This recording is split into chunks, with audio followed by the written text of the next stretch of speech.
Livro 2. As opiniões e as crenças das multidões. Capítulo 1. Fatores remotos das crenças e opiniões das multidões. Acabamos de estudar a constituição mental das multidões.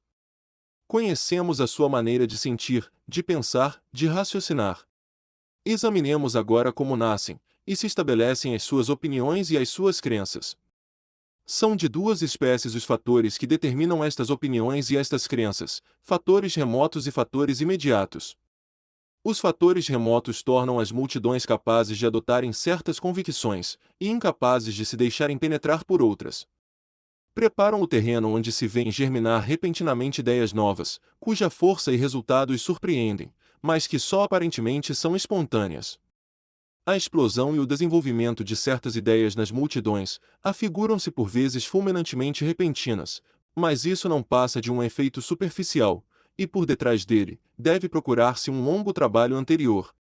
Os fatores imediatos são aqueles que, sobrepostos a este longo trabalho, sem o qual não poderiam agir, provocam a persuasão ativa nas multidões, isto é, fazem com que a ideia tome forma, e desencadeiam-na com todas as consequências. É sob o impulso destes fatores imediatos que surgem as resoluções que abalam bruscamente as coletividades, é através deles que se declara um motim ou se decide uma greve, é ainda por meio deles que enormes maiorias levam um homem ao poder ou derrubam um governo. Em todos os grandes acontecimentos da história se verifica a ação sucessiva destas duas espécies de fatores. Para apontarmos um exemplo dos mais flagrantes, a Revolução Francesa teve entre os seus fatores remotos as críticas dos escritores e as exações do antigo regime. A alma das multidões assim preparada foi depois facilmente agitada pelos fatores imediatos, como os discursos dos oradores e a resistência de corte a pequenas reformas.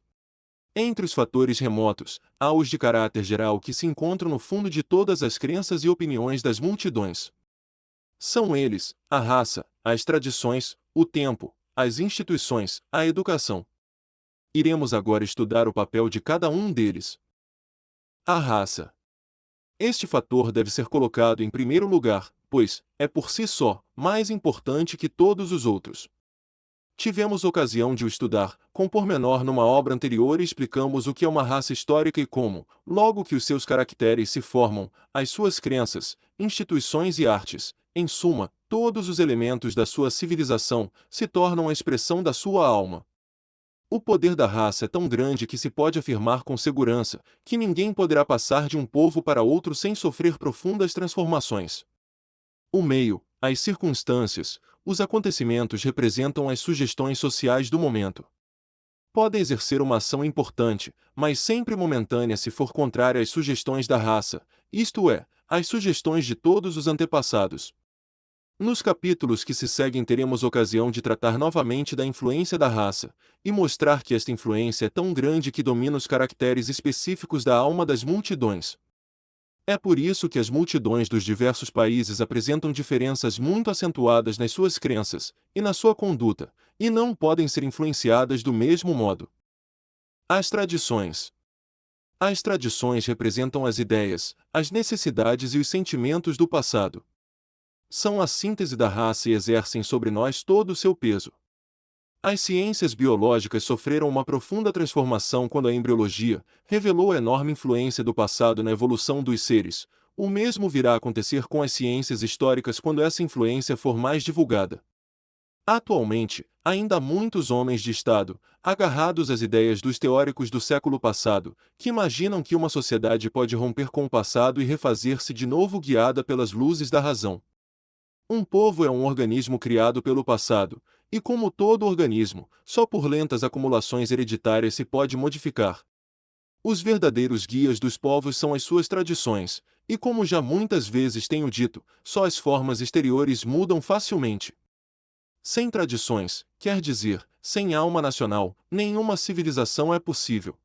As duas grandes ocupações do homem, desde que existe, têm sido criar uma rede de tradições, e depois, destruí-las quando os seus efeitos benéficos se extinguirem. Sem tradições estáveis, não há civilização; sem a lenta eliminação destas tradições, não há progresso. A dificuldade está em encontrar o equilíbrio certo entre a estabilidade e a variabilidade, e essa dificuldade é enorme. Quando um povo deixa os seus costumes fixarem-se com demasiada solidez durante várias gerações, não pode já evoluir, e fica como a China, incapaz de aperfeiçoamento. Até as revoluções violentas se tornam então impotentes, porque acontece que, ou os fragmentos quebrados da cadeia se tornam a soldar e o passado retoma assim o seu império sem modificações, ou os fragmentos dispersos engendram anarquia e depois, a curto prazo, a decadência. A preocupação fundamental de um povo deve ser a de preservar as instituições do passado, modificando-as pouco a pouco. Tarefa difícil que praticamente só os romanos na antiguidade, e os ingleses na era moderna conseguiram realizar. Os mais tenazes conservadores das ideias tradicionais, e que mais obstinadamente se opõem à sua modificação são precisamente as multidões, e mais particularmente, as que constituem as castas. Tive já a ocasião de fazer notar este espírito conservador, e de mostrar que muitas revoltas só têm como resultado uma mudança de palavras.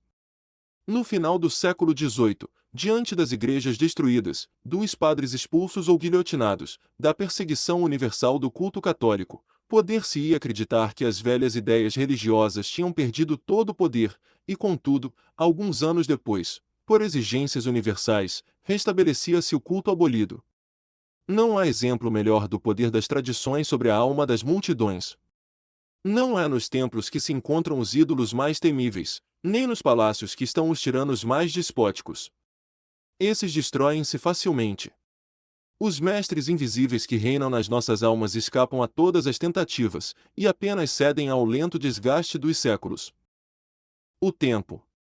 Nos problemas sociais, como nos problemas biológicos, o tempo é um dos fatores mais enérgicos. Representa o verdadeiro Criador e o grande Destruidor.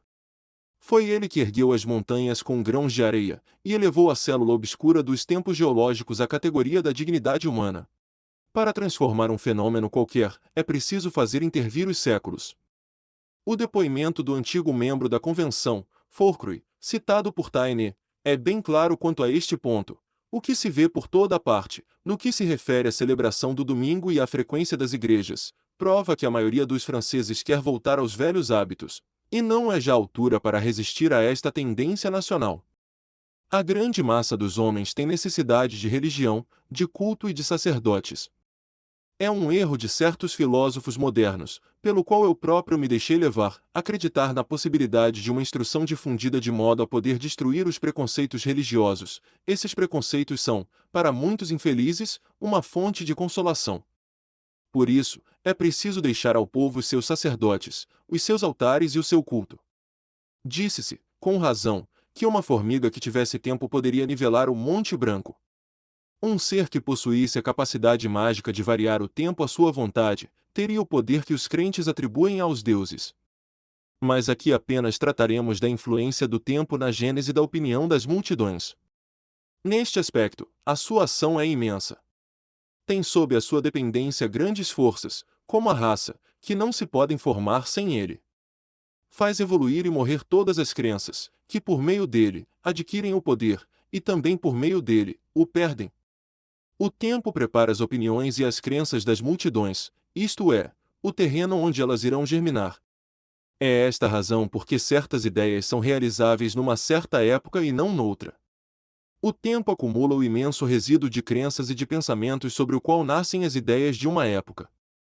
Essas ideias não germinam ao acaso e ao sabor da aventura, pois as suas raízes mergulham num já longo passado. Quando florescem, já o tempo lhes preparou o despontar, e é preciso recuar bem para trás se quisermos conhecer-lhes a gênese. São filhas do passado e mães do futuro, sempre escravas do tempo. O tempo é, pois, o nosso verdadeiro mestre e basta que o deixemos agir para vermos todas as coisas transformarem-se. Preocupamo-nos hoje muito com as aspirações ameaçadoras das multidões, com as destruições e agitações que elas pressagiam. Mas o tempo, por si só, se encarregará de restabelecer o equilíbrio. Nenhum regime, escreve Ernest Lavice com toda a razão, se fundou num dia. As organizações políticas e sociais são obras que requerem séculos. O regime feudal existiu informe e caótico durante séculos antes de encontrar as suas regras, a monarquia absoluta viveu também durante séculos com grandes perturbações, até que encontrou meios regulares de governo. As instituições políticas e sociais. A ideia que as instituições podem remediar os defeitos das sociedades, que o progresso dos povos é o resultado do aperfeiçoamento das constituições e dos governos, e que as transformações sociais se alcançam por meio de decretos, é uma ideia ainda muito generalizada, que foi o ponto de partida da Revolução Francesa, e na qual se apoiam as teorias sociais contemporâneas. As experiências constantes não conseguiram até agora abalar essa terrível quimera. Em vão, filósofos e historiadores têm tentado provar o seu absurdo, e não lhes foi difícil demonstrar que as instituições são filhas das ideias, dos sentimentos e dos costumes, e que não se refazem ideias, sentimentos e costumes refazendo os códigos. Um povo não escolhe as instituições que quer, tal como não escolhe a cor dos olhos ou dos cabelos. As instituições e os governos representam o produto da raça. Longe de serem criadores de uma época, são as suas criações. Os povos não são governados segundo os caprichos de um momento, mas sim conforme o seu caráter o exige. Por vezes são necessários séculos para o mudar. As instituições não têm qualquer virtude intrínseca, não são boas nem más em si próprias. Se forem boas num dado momento para determinado povo, podem ser detestáveis para outro. Portanto, um povo não tem de modo algum o poder de modificar as suas instituições. Pode sim, por meio de revoluções violentas, mudar-lhes o nome, mas o fundo fica o mesmo. Os nomes são etiquetas vãs a que o historiador, preocupado com o valor real das coisas, não dá importância. Assim, por exemplo, a Inglaterra é o país mais democrático do mundo, embora esteja sob um regime monárquico, enquanto as repúblicas hispano-americanas, regidas por constituições republicanas, estão sujeitas aos mais pesados despotismos. É o caráter dos povos, e não os governos, que determina os seus destinos. Já noutra obra tentei provar esta afirmação servindo-me de exemplos categóricos. É por isso um trabalho pueril, um inútil exercício de retórica, perder o tempo a fabricar constituições. A necessidade e o tempo, se os deixarmos atuar, encarregam-se de as elaborar. Numa passagem que os políticos de todos os países latinos deviam aprender de cor, o grande historiador Macaulay demonstra que foi assim que procederam os anglo-saxões. Depois de explicar as vantagens de certas leis que, para a razão pura, parecem um caos de absurdos e contradições, compara as dúzias de constituições mortas nas convulsões dos povos latinos da Europa e da América com a Constituição da Inglaterra, e mostra-nos que esta só foi mudada muito lentamente, por partes, sob a influência de necessidades imediatas e nunca de raciocínios especulativos. Não se preocupar com a simetria, mas preocupar-se muito com a utilidade, nunca tirar uma anomalia só porque é uma anomalia, nunca inovar, a não ser quando um mal-estar se faz sentir e nesse caso inovar apenas o bastante para suprimir esse mal-estar, nunca estabelecer uma proposição mais ampla do que o caso particular a que se procura dar remédio, tais são as regras que, desde a época de João até a de Vitória, têm guiado as deliberações dos nossos 250 parlamentos. Bastava pegar nas leis, nas instituições de cada povo, uma por uma, para mostrarmos até que ponto elas são expressão das necessidades da raça e não poderiam, por isso, ser transformadas violentamente. Pode dissertar-se filosoficamente sobre, por exemplo, as vantagens e inconvenientes da centralização, mas quando se vê um povo, constituído por raças diversas, consagrar 1000 anos de esforços para alcançar progressivamente essa centralização, quando se verifica que uma grande revolução, que tinha como finalidade destruir todas as instituições do passado, foi forçada não só a respeitar essa centralização mas ainda a intensificá-la, então pode concluir-se que a centralização é consequência de necessidades imperiosas, é mesmo uma condição de existência, e lamenta-se a pouca capacidade mental dos políticos que falam em destruí-la. Se, por acaso, a opinião deles triunfasse, essa vitória seria o sinal de uma profunda anarquia, e reconduziria aliás a uma nova centralização mais pesada do que a anterior. Do que ficou dito se conclui que, não é nas instituições que se deve procurar o meio de atuar profundamente sobre a alma das multidões. Quando se vê que alguns países, como os Estados Unidos, prosperam maravilhosamente com instituições democráticas, ao passo que outros, como as repúblicas hispano-americanas, vegetam na mais lamentável anarquia, embora possuam instituições semelhantes, verifica-se que essas instituições são tão alheias à grandeza de uns como à decadência de outros. Os povos continuam a ser governados pelo seu caráter, e todas as instituições que não são intimamente moldadas nesse caráter não representam mais do que uma capa de empréstimo, um disfarce transitório. É certo que se fizeram, e se hão de fazer, guerras sangrentas e revoluções violentas para impor instituições às quais se atribui o poder sobrenatural de criar a felicidade. E por que provocam tais movimentos, poder-se-ia dizer que agem sobre a alma das multidões. Mas, na realidade, sabemos que, triunfantes ou vencidas, as instituições não possuem em si mesmas qualquer virtude. Lutar pela sua conquista é lutar por ilusões. A instrução e a educação. No primeiro plano das ideias dominantes da nossa época, encontra-se de que a instrução tem como resultado certo melhorar os homens e torná-los iguais.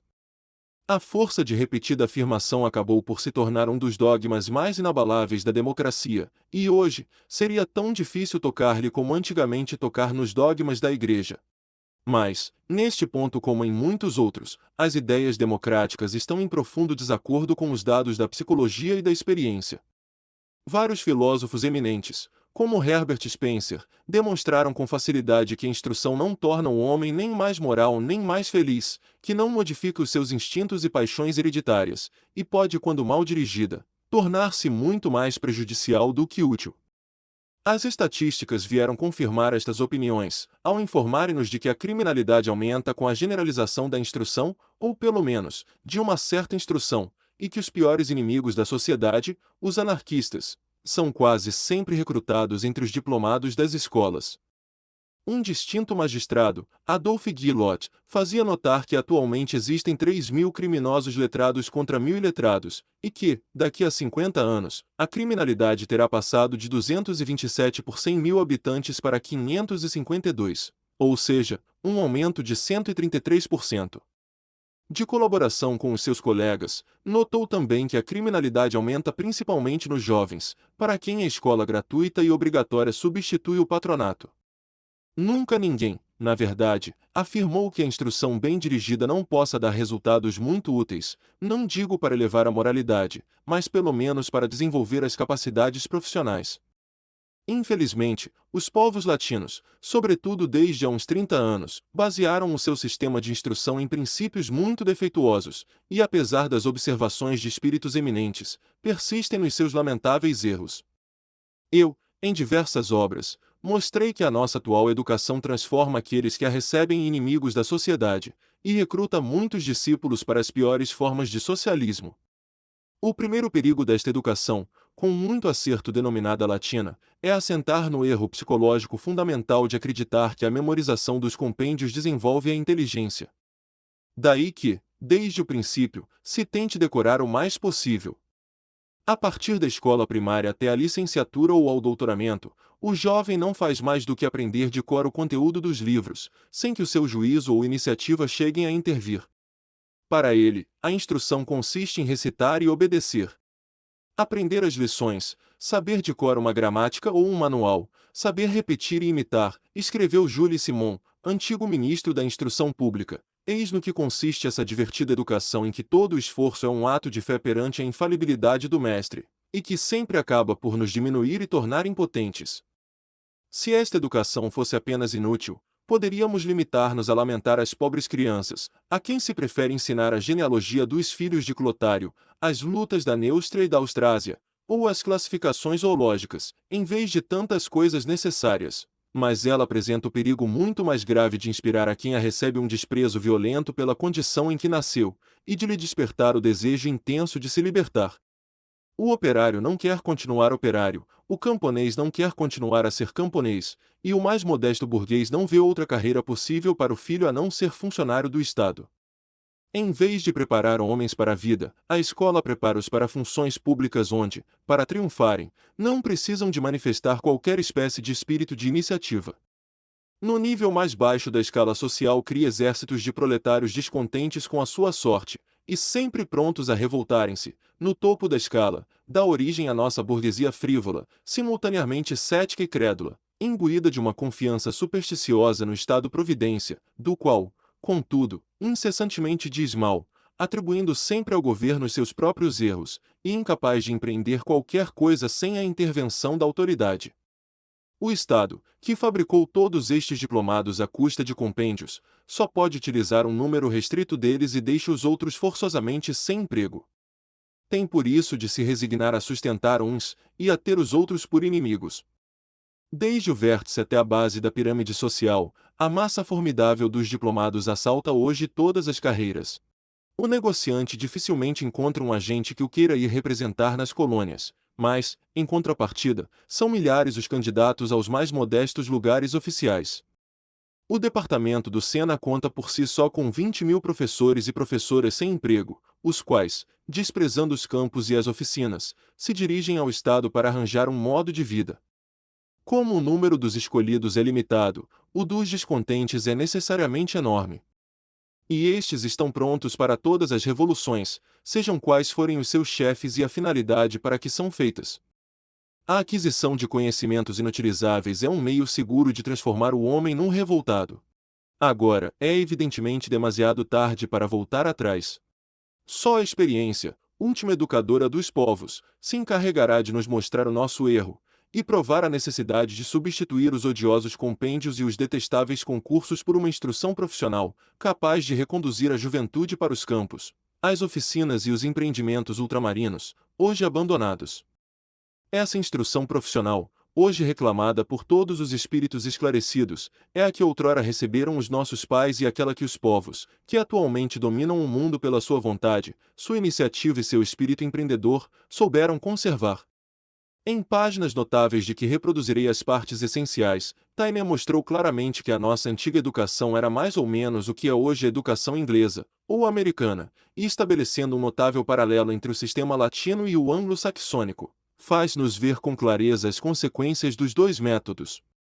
Talvez pudéssemos aceitar todos os inconvenientes da nossa educação, embora ela produza apenas desocupados e descontentes, se a aquisição superficial de tantos conhecimentos e a memorização perfeita de tantos compêndios elevassem o nível da inteligência. Mas, infelizmente, não é esse o resultado. O raciocínio, a experiência, a iniciativa e o caráter são as condições necessárias para triunfar na vida e nada disso se aprende nos livros. Os livros são dicionários úteis para consulta, mas é completamente inútil meter na cabeça os longos trechos que os compõem. A instrução profissional é que pode desenvolver a inteligência a um grau que a instrução clássica não pode de modo algum atingir. Taine demonstrou bem no texto que a seguir transcrevemos: as ideias só se formam no seu meio natural e normal, o que as faz germinar são as inúmeras impressões sensíveis que o jovem, todos os dias recebe na oficina, na mina, no tribunal, na escola, no arsenal, no hospital, na presença das ferramentas, dos materiais e das operações, diante dos clientes, dos operários, do trabalho, da obra bem ou mal realizada, dispendiosa ou lucrativa. São estas as pequenas percepções particulares dos olhos, do ouvido, das mãos e até do olfato, que, involuntariamente recolhidas e secretamente elaboradas, se organizam dentro dele para mais cedo ou mais tarde lhe sugerirem uma nova combinação, uma simplificação, economia, aperfeiçoamento ou invenção. Ora, o jovem francês é privado de todos estes contatos preciosos, de todos estes elementos assimiláveis e indispensáveis, e isso, precisamente, na idade fecunda, durante 7 ou 8 anos é sequestrado numa escola, longe de toda a experiência direta e pessoal, que lhe daria a noção exata e viva das coisas, dos homens e dos diversos modos de com eles lidar. Em cada 10, 9 pelo menos perderam, além de tempo e esforço, alguns anos de vida e vários anos importantes ou até decisivos. Dentre eles, temos primeiro metade ou 2/3 dos que se apresentam a exame, isto é, os reprovados. Depois, entre os admitidos, graduados ou diplomados, temos metade ou 2/3 que ficam esgotados. Exigiu-se demais obrigando-os, a em tal dia, sentados numa cadeira ou diante de um quadro, serem durante 2 horas o repositório vivo de todo o conhecimento humano, no respeitante a um grupo de ciências, e nesse dia, durante essas 2 horas, eles conseguiram, ou quase conseguiram, ser o que se lhes exigia, mas um mês depois deixaram de o ser e não poderiam submeter-se a novo exame. Os conhecimentos adquiridos, excessivamente numerosos e pesados, escapam-se incessantemente para fora do espírito, e não conseguem adquirir outros. Com o vigor mental enfraquecido e a seiva fecunda esgotada, o homem feito parece, e por vezes é já, um homem liquidado. Empregado, casado, resignado a andar indefinidamente à roda do mesmo círculo, refugia-se nos estreitos limites da sua profissão, exerce-a corretamente, mas mais nada. Tal é o rendimento médio da instrução, e certamente, a receita não equilibra a despesa. Na Inglaterra e na América, como na França antes de 1789, se emprega o processo inverso, o rendimento obtido é igual ou superior. O ilustre historiador mostra-nos depois a diferença entre o nosso sistema e o dos anglo-saxões. Entre eles o ensino não é ministrado pelos livros mas pelas próprias coisas. O engenheiro, por exemplo, forma-se numa oficina e nunca numa escola, e cada um pode chegar exatamente ao grau a que corresponde a sua inteligência, operário ou contramestre, se não for capaz de ir mais longe, engenheiro, se as suas capacidades lhe permitirem. Este processo é muito mais democrático e útil para a sociedade do que fazer depender toda a carreira de um indivíduo de um concurso de algumas horas, a que tem de se submeter aos 18 ou 20 anos. A trabalhar no hospital, na mina, na manufatura, com um arquiteto ou um homem de leis, o aluno, recebido muito jovem, faz a sua aprendizagem e o seu estágio, como entre nós um escritor de notário ou um aprendiz de pintor. Antes de iniciar essa aprendizagem, frequentou um curso geral e sumário que lhe forneceu um quadro de conhecimentos onde poderá ir inscrevendo as observações que for fazendo. Tem ainda ao seu alcance alguns cursos técnicos que poderá seguir nas horas livres, a fim de coordenar as experiências cotidianas à medida que as vai adquirindo. Por este sistema, a capacidade prática cresce e desenvolve-se por si própria na medida exata das faculdades do aluno, e no sentido exigido pela sua futura ocupação, pelo trabalho especial a que desde logo quer adaptar-se. Deste modo, na Inglaterra e nos Estados Unidos, o jovem bem depressa consegue tirar de si tudo quanto pode dar. A partir dos 25 anos, ou até antes, caso lhe não faltem fundo e substância, é não só um executante útil, mas também um empreendedor espontâneo, quer dizer, não apenas uma roda da engrenagem mas um motor. Na França, onde prevaleceu o processo inverso, que se torna mais complicado de geração para geração, é enorme o total das forças perdidas.